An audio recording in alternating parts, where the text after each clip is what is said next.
ఇక ఈ భూకంపమేమో ఈ మన తాన ఈ దెక్కన్ ప్రాంతంలో భూకంపాలు ఉండేవి కానీ భూమి కుంభకోణాలు మాత్రం అధికంగా ఉంటాయి. భూమి పంచాదులు అధికంగా ఉంటాయి మన తాన. ఎందుకంటే ఎవరి భూమి ఎవరికి పోతుందో ఎవరి భూమి ఎవరికి పొద్దుగాల తీస్తాడో ఏం కథనో తెలియదు. మన తాన భూమి పంచాయతీలకు తోడు ఇంకా దానికి ఇంకా మన ఏది రిక్టర్ స్కేల్ మీద 7.6గా నమోదైందిగా ఈ భూమి కేసులలో కూడా పోలీసులు ఓ స్కేల్ పెడతారు దానికి. దీంట్లో ఎంత ఎంటర్ కావాలి, దీంట్లో ఎంత ఏం చేయాలి, ఏం కథ అనేది సేమ్ అదే బాధితుడు నందకుమార్ గారు. రండి ఇక్కడ హీరో వెంకటేషు ఆయన అన్న సురేష్ ఇద్దరు కలిసి నందకుమార్ గారి భూమిని అంటే ఆయన లీజ్ అగ్రిమెంట్ ను కాలరాసి కోర్టు చెప్పినా కూడా వినకుండా పోలీస్ ఫోర్స్ తోటి ఆయన భూమిని కొల్లగొట్టారు. ఆయనకు సంబంధించిన మంచి ఆర్డర్స్ ఉన్నాయి చెప్తాం. మొదటి నుంచి చెప్పండి. 2014లో మేము దీన్ని లీజ్ తీసుకోవడం జరిగిందన్న. సురేష్ బాబు గారు అంటే అతడు అంతకుముందు మాధవి గారని హీరోయిన్ ఉండేది కదా, మాతృదేవ బాబా, ఆమె దగ్గర నుంచి సురేష్ బాబు గారు కొన్నారు. ఎందుకు అంటే అతడు సేల్ డీడ్ చేసుకోలేడు. కారణం ఏంటంటే దాంట్లో కూడా ఒక చిన్నది ఉంది. అక్కడ సినిమా వాళ్ళకు ఒక ఆర్టిస్ట్కు ఒకటే ప్లాట్ ఉండాలి యాజ్ పర్ బైలాస్ ప్రకారం. సో వారు ఏంటంటే 2 ప్లాట్లు ఉన్నాయి కాబట్టి అది ఏజీపీ చేసుకున్నాడు. ఈ 2 ప్రాపర్టీలు 2014లో మాకు లీజ్కి వేయడం జరిగింది. లీజ్కి ఇచ్చారు. లీజ్కి ఇచ్చిన తర్వాత మేము దాన్ని బాగా మొత్తం కంప్లీట్ రెనోవేషన్ చేసుకుని 2015లో మేము దాన్ని ఓపెన్ చేయడం జరిగింది. 15లో ఓపెన్ చేశాం. అది కూడా ఎవరితో, మళ్ళీ హీరో విక్టరీ వెంకటేష్ వీళ్ళతోనే ఓపెన్ చేయించాం. ఎందుకంటే అప్పుడు మాకు వాళ్ళతో మంచి సత్సంబాలనే, వాళ్ళకు మంచి హీరో వెంకటేష్ గారికి మార్కెట్లో మంచి ఇది ఉంది కాబట్టి అతన్ని పిలిచి ఓపెన్ చేయించాం. వారితో పాటుగా వేరే వాళ్ళు కూడా రావడం జరిగింది. 15లో ఓపెన్ చేయించిన తర్వాత మాకు లిక్కర్ లైసెన్స్ రాలేదన్న. లిక్కర్ లైసెన్స్ రానప్పుడు మేము 16లో లిక్కర్ లైసెన్స్ తెచ్చుకున్నాం. ఇప్పుడున్న మన ఎంపీ సంతోష్ రావు గారు అప్పుడు మా మిత్రుడు, ఇప్పుడు కూడా మా మిత్రుడే, అప్పుడు కూడా మా మిత్రుడే. సో వారు మాకు హెల్ప్ చేసి హ్యాపీరావు గారు వారు మాకు లిక్కర్ లైసెన్స్కి హెల్ప్ చేశారు. హరీష్ అన్న కూడా హెల్ప్ చేశారు. సో అక్కడ ఉన్న సంబంధాలతో నాకు వాళ్ళు కొద్దిగా లిక్కర్ లైసెన్స్ ఇప్పించారు. అప్పుడు ఇంత కాంపిటీషన్ లేకుండా ఇప్పుడు మన తెలంగాణ లిక్కర్లో బాగా డెవలప్ అయింది కాబట్టి బాగా కాంపిటీషన్ ఎక్కువైంది. అప్పుడు అంతగా లేదు, అప్పుడు మాకు ఇప్పించారు. సో 16లో మేము ఓపెన్ చేసామండి. లిక్కర్ లైసెన్స్ వచ్చింది. ఓపెన్ చేస్తే కరెక్ట్ 6 months కరెక్ట్గా నడుపుకుంటున్నాము. పర్లేదుగా కొద్దిగా చేసే టైంలో ఆ డ్రగ్స్ కేసు అప్పుడు వచ్చింది కదా, మీకు ఐడియా ఉంటుంది. అరుణ్ సబ్రవాల్ సార్ గారు సినిమా వాళ్ళని. సో అందరికీ వాళ్ళు మన అన్ని హోటల్స్ని చూపించడము, తర్వాత అందరికి నోటీసులు ఇవ్వడము సినిమా వాళ్ళకు జరిగింది. ఆ క్రమంలో రానా గారు కూడా దాంట్లో ఉన్నారని న్యూస్ వచ్చింది. ఆ రానా గారు అందులో ఉండడానికి మా హోటల్కు దానికి ఏం సంబంధం లేదు. సో అప్పుడు సురేష్ బాబు గారు మాకు కాల్ చేసి, లేదంటే ఇట్లా మీ హోటల్ టీవీలో కనబడ్డది, మా హోటలు మాకు చాలా మంచి పేరు ఉంది, మేము దీన్ని అమ్మేద్దాం అనుకుంటున్నాం అన్నాడు. సార్ నా హోటలే కాదు అన్ని 100 హోటల్ చూపించారు, దానికి అమ్మడానికి ఎంత సార్, మేము లీజ్ తీసుకున్నాం కదా దీని ఆల్రెడీ చెప్పాము. తను అప్పుడు లేదు మేము అమ్ముతాము, లేదంటే మేము వేరే వాళ్ళకి ఇచ్చేస్తాము అన్నాడు. నిన్న సార్ ఇప్పుడు 10-12 కోట్లు పెట్టి నేను దీన్ని హోటల్ పెట్టాము, మాకు ఇంకా ఇప్పుడే వర్కౌట్ కాలేదు, మాకు యాజ్ ఫర్ ఇంకా లీజ్ టైం ఉంది కాబట్టి కొద్దిగా మీరు వెయిట్ చేయాలంటే తను వినకుండా కావాలి అన్నాడండి. ఇంకా అప్పుడు తప్పని పరిస్థితిలో మేము ఏం చేసామంటే ఇది డిస్మెంటల్ చేసాము. నేను చూసుకుంటా. తప్పని పరిస్థితిలో ఏం చేసామంటే ఇంకా అంటే మాకు ఇప్పుడు ఉన్న ఆప్షన్ ఏంటండి, ఒకటి అతనితో ప్రాపర్టీ కొనుక్కోవాలి, లేదంటే ఇల్లు ఖాళీ చేసి వెళ్ళాలి. ఖాళీ చేస్తే 10 కోట్లు నష్టం, ఉంచుకుంటే 30 కోట్లు నష్టం అన్నట్టుగా. సరే ఏం చేయాలో అర్థం కాక మేము ఏం చేసాం, తను కాంటాక్ట్ చేసి మరి తీసుకుందామండి అన్నాను. అప్పుడు తను 1,20,000 రూపాయలు గజాని చెప్పాడండి పర్ యార్డ్. 2 ప్రాపర్టీలు కలిసి 2200 గజాలు ఉంటుంది అది సుమారుగా చెప్పాడు. చెప్పిన తర్వాత మేము సరే మాటల్లో ఇప్పుడు మామూలుగా ఎవరన్నా కూడా ఏంటండి ఏది తీసుకున్నా కూడా కొద్దిగా చేస్తాం కాబట్టి 1,10,000 అడగడం జరిగింది. జరిగిన తర్వాత తను అక్కడి నుంచి ఇంకా స్టార్ట్ చేశాడండి. ఎవ్రీ 15 daysకో 1 monthకో తనకు ఫ్రీ ఉన్నప్పుడు పిలవడము. ఇప్పుడు ఏంటి నందకుమార్ ఏంటి ఇప్పుడు పరిస్థితి, 1,30,000, 1,40,000, 1,50,000, 1,60,000 ఇలా ఇలా ఇలా ఇలా ఇలా తన రేటు 2,20,000కి వెళ్ళిపోయిందండి. మేము ప్రతిసారి వెళ్ళడము, సార్ మేము రెడీ ఉన్నాం సార్ అని చెప్పడము, లేదమ్మా ఇప్పుడు ఇంకా మార్కెట్ కొద్దిగా పెరిగింది అనడము, అలా 2 times మేము డబ్బులు తీసుకెళ్ళామండి.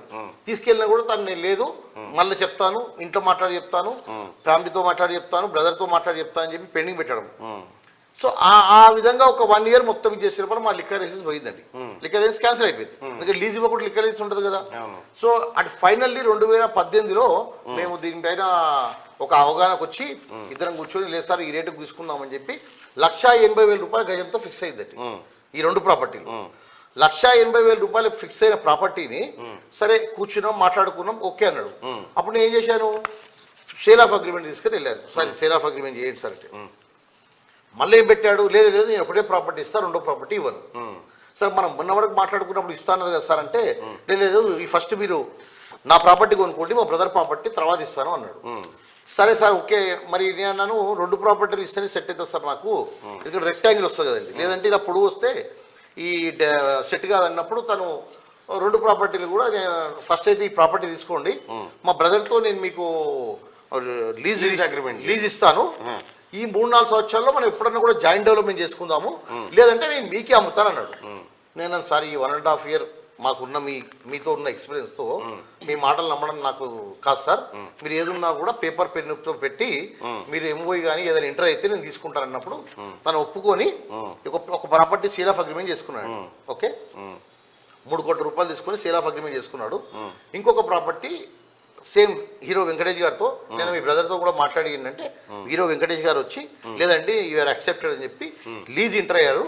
తర్వాత మరలా నాకు ఎంఓఐ కూడా ఇచ్చారండి. మేము ఏదైతే మాట్లాడుకున్నామో నేను నీకే అమ్ముతాను వేరే వాళ్ళకి అమ్మని దీనిలో నేను చూపిస్తానండి, మీకు అన్ని పేపర్లు ఇస్తాను, ఎంఓఐ ఉంది, లీజులు ఉన్నాయి, 2014లో లీజ్ ఉంది, 2016లో లీజ్ ఉంది, 2018లో కూడా లీజ్ ఉంది, అగ్రిమెంట్ ఆఫ్ సేల్ ఉంది. ఓకే తర్వాత ఎంఓఐ కూడా ఉంది. ఇన్ని డాక్యుమెంట్స్ ఉన్న తర్వాత తను 2018 నవంబర్లో మాకు అమ్మాడండి. అమ్మిన తర్వాత ఒక 1 week లోపలనే మళ్ళీ ఎవరు వచ్చి 2 లక్షలు చెప్పారు. మళ్ళీ మనసు మారిపోయి నా అగ్రిమెంట్ ఇచ్చింది, నాకు లీజ్ ఇచ్చారు, అన్ని ఇచ్చింది పక్కన పెట్టేసి తను ఇంకో అగ్రిమెంట్, ఎందుకంటే వాళ్ళు నేను 3 కోట్లు ఇస్తే వాళ్ళు 6 కోట్లు ఇస్తాను కదండి, నేను 1.80 అంటే వాళ్ళు 2 లక్షలు అన్నారు కదా వాళ్ళకి ఇచ్చేసాడు. ఇచ్చేసినప్పుడు నేను ఏం చేయాలి సార్, అప్పుడు వాళ్ళు మామూలుగా పొలిటికల్ లీడర్స్ వచ్చి బాబు నువ్వు ఖాళీ చేసి అన్నారు. అదేం సార్ నేను ఇక్కడ 2014 నుంచి ఉంటున్నాను, నేను నాకు కూడా అగ్రిమెంట్ ఉంది, ఇందులో లీజ్ ఉంది నాకు అని చెప్పడంతో వాళ్ళు లేదు నాకు మీ లీజ్ చూపించండి, మీ అగ్రిమెంట్ చూపించండి, నా పేపర్ వాళ్ళకి ఇచ్చాను, వాళ్ళ దగ్గర నా పేపర్ నేను తీసుకున్నానండి. తీసుకొని వీటిని ఇమీడియట్గా నేను సిటీ సివిల్ కోర్టుకి వెళ్ళాను. వెళ్ళి మొత్తం పేపర్స్ డాక్యుమెంట్స్ సబ్మిట్ చేస్తే వాళ్ళు 2 ప్రాపర్టీలు నాకు 2018లో డిసెంబర్లో అనుకుంటా, నవంబర్లో అగ్రిమెంట్ అయింది, డిసెంబర్లో నాట్ టు ఎలినేట్ అంటే సురేష్ బాబు గారి ప్రాపర్టీ అమ్మడానికి వీల్లేదు, నువ్వు 2 అగ్రిమెంట్లు చేశావు ఆల్రెడీ లీజ్ ఉన్న తర్వాత. ఇంకో ప్రాపర్టీలో నాట్ టు ఇంటర్ఫేర్ అంటే దీంట్లో ఎవరు డిస్టర్బ్ చేయొద్దని చెప్పి వెంకటేష్ గారికి ఆర్డర్ చేయడం జరిగిందండి. ఇక అక్కడ 2019 నుంచి తను ఇంకా ఎలా వీళ్ళని బయటికి పంపించాలి, ఎలా ఈ ప్రాపర్టీ సొంతం చేసుకోవాలి అనే కాన్సెప్ట్తోనే ఉన్నాడండి. మేము అప్పటికి ఆ ఎవ్రీ మంత్ రెంట్ మేము కోర్టులో కట్టడం జరుగుతుందండి, ఏదైతే ఒప్పుకున్నామో జమ చేస్తున్నాం సార్. లేదు సార్ ఇలా కాదని చెప్పి ఎన్నోసార్లు మాట్లాడుకోవడం జరిగింది. మధ్యవర్తులు ఎంతోమంది వచ్చారు మాట్లాడారు.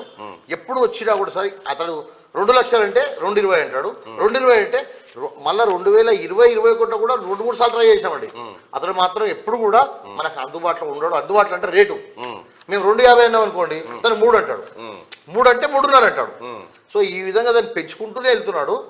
ఆ ప్రాపర్టీ ఇప్పటికీ సరే ఆయన పక్షంలో సరే 2020లో వాళ్ళు మా పైన 2 ఎవిక్షన్ షూట్ చేశారండి. 21లో అది నా ఫేవర్గా ఆర్డర్ వచ్చింది, వాళ్ళకి ఫేవర్ ఇవ్వలే. అన్ని విధాలు ట్రై చేశారు, అడ్వకేట్స్ని చేంజ్ చేశారు, ఇంకా ఎన్నో విధాలుగా మేనేజ్ చేద్దామని ట్రై చేశారు. కానీ వాళ్ళకు న్యాయమే ఉంటుంది కాబట్టి నా ఫేవరబుల్ ఆర్డర్ వచ్చింది. అప్పుడు ఇక్కడ తను డైజెషన్ చేసుకోలేకుంటే ఎలా నందుని ఎలగొట్టాలని చెప్పి ఈ GHMC food licence trade licence వీళ్ళకి కంప్లీట్ చేయడం, ఎలా అక్కడిని తీసేయాలని చెప్పి అప్పటికి కూడా నేను అన్ని తను ఏది చేసినా దానికి నేను చెక్ పెట్టుకుంటూ నేను ముందుకు వెళ్ళడం జరిగిందండి. 22లో తను నా మీద వెంకటేష్ గారు సురేష్ బాబు గారు జిహెచ్ఎంసీలో కంప్లైంట్ ఇస్తే ఆల్రెడీ నేను హైకోర్టు నుంచి ఆర్డర్లు తీసుకోవడం జరిగిందండి. అంటే ఆల్రెడీ 2019 నుంచి 18 నుంచే నాకు ఆర్డర్స్ ఉన్నాయి లోయర్ కోర్టులో. 22లో నేను హైకోర్టు నుంచి ఆర్డర్ తెచ్చుకున్నాను, ఈ ప్రాపర్టీని డిస్టర్బ్ చేయొద్దు, వీళ్ళు ఆల్రెడీ దీంట్లో ఇన్ని సంవత్సరాలు చుట్టూరు కాబట్టి రెంటర్ కడుతున్నారు కాబట్టి ఇంటర్ఫియర్ కావద్దని చెప్పి ఆర్డర్ ఇచ్చండి. అయితే ఇక్కడ ఫామ్ హౌస్ కేసు జరిగింది, మొయినాబాద్ ఫామ్ హౌస్ కేసు జరిగింది. మొయినాబాద్ ఫామ్ హౌస్ కేసుకు అసలు నా హోటల్కు ఏం సంబంధం అనేది ఇప్పటికి నాకు అర్థం కాలేదండి. నేను అడుగుతున్నా ఏంటంటే అసలు సరే ఫామ్ హౌస్ కేసు అయింది. నందకుమారు చేశాడా చేయలేదా, బాధితుడా నిందితుడా, అసలు మొత్తం నందకుమారే కుట్ర పన్నారా లేకుంటే ఇంకెవరైనా కుట్ర పన్నారా, అసలు ఎమ్మెల్యేల పాత్ర ఏంది, అసలు ఎవరెవరి పాత్ర ఏంటి అనేది ఇప్పుడు రేపు వచ్చే సిబిఐ సిట్టా ఏ దాంట్లో బయటకు వస్తుంది. కానీ దానికి నా హోటల్కి ఏం సంబంధం, నా వ్యాపారం చేసుకుంటున్నాను, దానిపైన ఒక 100 ఫ్యామిలీస్ బతుకుతున్నారు, 100 మందికి నేను ఎంప్లాయ్మెంట్ ఇస్తున్నాను. ఈ చేస్తున్న క్రమంలో నన్ను సరే జైలుకు పంపించడం జరిగింది. మీకు కూడా తెలుసు ఆ జైలుకి ఎలా పంపించారో. అక్కడ ఎలాంటి లేకున్నా కూడా లోయర్ కోర్టు నన్ను రిలీజ్ చేసింది.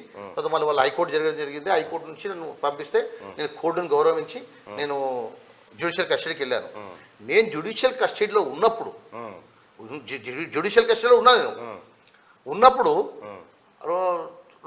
నవంబర్ 11వ తారీఖు నాకు హైకోర్టు నుంచి ఆర్డర్ వచ్చింది. అది 12వ తారీఖు రోజు సిట్ అధికారులు నా ఇల్లు, మా చిత్రపులో మా ఫాదర్ మదర్ ఉంటారు, మేము జుబ్లీహిల్స్ ఉంటాం, ఆ ఇల్లు ఈ ఇల్లు మా అక్కిల్లు మా బావిల్లు మా చుట్టాల ఇల్లు అందరి సెర్చ్ చేసి వారు నా సీసీ కెమెరాలు, హోటల్లో సీసీ కెమెరాలు ఉంటాయి కదా, కంప్యూటర్లు సీసీ కెమెరాలు తీసుకెళ్ళిపోయారు. తీసుకెళ్ళిపోయిన తర్వాత నెక్స్ట్ డే 12వ తారీఖు తీసుకెళ్ళిపోయారు. 13వ తారీఖు సండే రోజు అండి.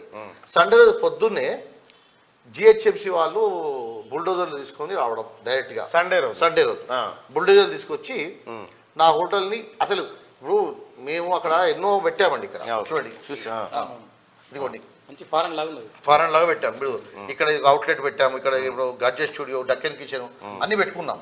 పెట్టుకుంటే ఇదిగోండి కంప్లీట్గా ఈ గడ్జెట్ స్టూడియో ఇవన్నీ ఉంటే అసలు నేనేమంటానండి, కూలగొట్టండి, కూలగొట్టారు, కూలగొట్టాలి, మండే కూలగొట్టండి, నా సామాన్ తీసుకుంటా కదా అట్లీస్ట్, నా ఇది ఉంది మీకు ఇల్లీగల్ చేశారని ఉంది. ఇదిగోండి బుల్డోజర్ పాలిటిక్స్ అని మా వైఫ్ మా బాబు, ఇదిగోండి మొత్తం పోలీస్ వాళ్ళు, జూబ్లీహిల్స్ బంజారాహిల్స్ మొత్తం అక్కడే. ఎందుకు? వాళ్ళకి సహకరించడానికి, హీరో వెంకటేష్ కు సురేష్ బాబు సహకరించడానికి. అంటే కోర్టు తీర్పులు ఇవన్నీ అక్కర్లేదా? కోర్టు ఎక్కడ ఉందండి? తెలంగాణ కోర్టు ఉందండి. నాకైతే ఇప్పుడు కోర్టు అసలు వాళ్ళకి కోర్టు అంటే ఇదే లేదు కదండి. ఇంకొక హైలైట్ విషయం ఏంటంటే 2020లో మా ఫేవర్ ఆర్డర్ వచ్చింది కదా, రెండు అగ్రిమెంట్ చేసినప్పుడు ఈ కోర్టు ఆర్డర్ని ఉల్లంఘించి కొడుకు పేరు మీద రిజిస్ట్రేషన్ చేశాడు. అది చెప్పడం మర్చిపోయాను. కొడుకు పేరు రిజిస్ట్రేషన్ చేశాడు సురేష్ బాబు. కోర్టు తప్పు పట్టింది. అసలు కోర్టు ఆర్డర్స్ ఉన్నప్పుడు నాట్ టు వెళ్ళినట్టు అన్నప్పుడు మీరు ఎట్లా రిజిస్టర్ చేశారు అన్నది. అది కోర్టు రిజిస్టర్ చేశారు. నాకేమో 18 కోట్లకు అమ్ముతాడండి, ఇంకొకరికేమో 20 కోట్లకు అమ్ముతాడు. ఇక్కడ కూడా తన కొడుకుకేమో 9 కోట్లకు అమ్ముతాడు. ఇంటర్నల్ సెల్లి చేశాడు. 9 కోట్లు తండ్రి కొడుకు ఇచ్చినట్టు తండ్రి తీసుకున్నట్టు. అంటే మేము అడిగారు, అంటే నన్నే కాదు గవర్నమెంట్ కూడా మోసం చేస్తున్నాను అంటే స్టాంప్స్ డిపార్ట్మెంట్ మోసం చేసినట్టు కదా, మోసం చేశారు. మోసం చేసి ఇవన్నీ చేసిన తర్వాత 22లో ఈ పొద్దున్నే 11 గంటలకు జిహెచ్ఎంసీ వాళ్ళు వచ్చి డిస్పెంటర్ మొదలు పెట్టారండి. డిస్పెంటర్ మొదలు పెట్టినప్పుడు నేను మా వైఫ్ మా బాబు కోర్టు ఆర్డర్ తీసుకొని వచ్చారు. కోర్టు ఆర్డర్ తీసుకొచ్చినప్పుడు వాళ్ళు కోర్టు ఆర్డర్ చూపించారు. మీరు జైల్లో ఉన్నారు? నేను జైల్లో ఉన్నా. కోర్టు ఆర్డర్ చూపించినా కూడా చూడకుండా లేడీ కానిస్టేబుల్స్ వాళ్ళు తోసేసి పోలీస్ స్టేషన్కి వెళ్ళారు. పోలీసు వాళ్ళు కంప్లైంట్ తీసుకోరండి, కానీ కంప్లైంట్ తీసుకోరు. కంప్యూటర్ పని చేయట్లేదంట, మా సార్ లేడని చెప్తారు. ఇలాంటివి చెప్పి పంపించారు. అక్కడ దౌర్జన్యంగా నా కారు ఉంటే బయటికి దోసేసి. అయితే ఇక్కడ ఏంటండి ఈ వర్షన్ ఏంటంటే 2 గంటల వరకు 3 గంటల వరకు జిహెచ్ఎంసీ ఆఫీసర్లకు మన మీడియా మిత్రులంతా అసలు కోర్టు ఆర్డర్ ఉండగా మీరు ఎలా కొడుతున్నారని చెప్పే వరకు వాళ్ళు ఏసీబీ గారు డీసీ గారు వెళ్ళిపోయారు. ఇక్కడ నుంచి ఒరిజినల్ స్టోరీ స్టార్ట్ అయిందండి. ఇక్కడ అప్పుడు ఒక 4-5 గంటల సమయంలో ఇక సుమారుగా ఒక 100 మంది బౌన్సర్లు 50 మంది గుండాలు మొత్తం దిగారు. దిగి అక్కడ ఇంకా మొత్తం అంటే ఇలా మొత్తం కట్టగట్టేసి అక్కడ లోపల ఎవరికి మీడియా వాళ్ళు వస్తే మీడియా వాళ్ళని కొట్టారండి. V6లో 7 అని చెప్పి కొంతమంది మీడియా మిత్రులు కొట్టారు తీసుకుంటుంటే, విజువల్ తీసుకుంటుంటే. ఒక్క విజువల్ తీసుకోకుండా, మరి తీసుకున్నారా మరి బయటికి రాలేవు, ఒక్క విజువల్ తీసుకోకుండా కంప్లీట్గా అక్కడే టాస్క్ ఫోర్స్.